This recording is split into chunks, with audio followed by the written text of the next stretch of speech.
ఏమైంది దానం కదా, చేరుతారా వాళ్లకు జత అన్న చర్చ తెలంగాణలో హాట్ టాపిక్ గా మారింది. దానం నాగేందర్ అనర్హత కేసులో క్లీన్ చిట్ పొందిన 8 మంది పక్కన చేరుతారా లేకపోతే అనర్హత వేటును ఎదుర్కొంటారా అన్న అనుమానాలు వ్యక్తమవుతున్నాయి.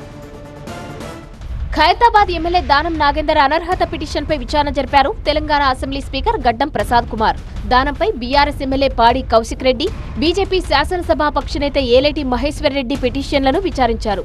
స్పీకర్ సమక్షంలో జరుగుతున్న ఈ విచారణకు కౌశిక్ రెడ్డి, మహేశ్వర్ రెడ్డి స్వయంగా హాజరయ్యారు. దానం నాగేందర్ లాయర్లు కౌశిక్ రెడ్డి, మహేశ్వర్ రెడ్డిని క్రాస్ ఎగ్జామిన్ చేశారు.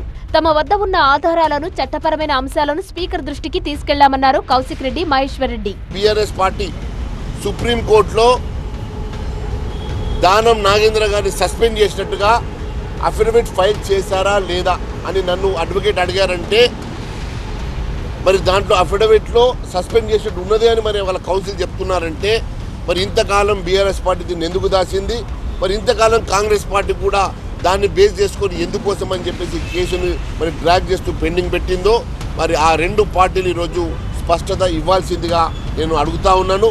దానం నాగేందర్ లోక్సభ ఎన్నికల్లో కాంగ్రెస్ పార్టీ నుంచి పోటీ చేశారని, దానంపై అనర్హత వేటు వేయాలని డిమాండ్ చేశారు కౌశిక్ రెడ్డి. సికింద్రాబాద్ పార్లమెంట్ క్యాండిడేట్గా ఏఐసిసి అనౌన్స్ చేసింది.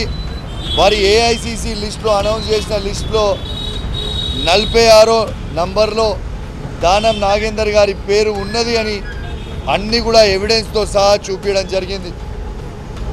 దానం నాగేందర్ గారు కాంగ్రెస్ పార్టీ పక్షాన పోటీ చేసి సికింద్రాబాద్ పార్లమెంట్లో 4,29,000 ఓట్లు ఇలా తనకి పడ్డాయి.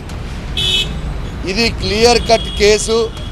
ఖచ్చితంగా మీరు దానం నాగేందర్ గారిని వెంటనే డిస్క్వాలిఫై చేయాలి.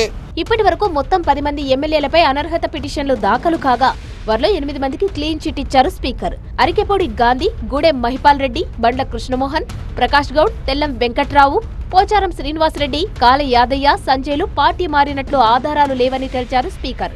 కడియం శ్రీహరి, దానం నాగేందర్ పై దాఖలైన పిటిషన్లు పెండింగ్ లో ఉన్నాయి. అయితే క్లీన్ చిట్ లభించిన 8 మంది ఎమ్మెల్యేల కేసుతో పోల్చితే దానం కేసు డిఫరెంట్ అంటున్నారు బీఆర్ఎస్ నేతలు. దానంపై ఖచ్చితంగా స్పీకర్ వేటు వేయాలంటున్నారు, లేదంటే న్యాయ పోరాటం చేస్తామంటున్నారు.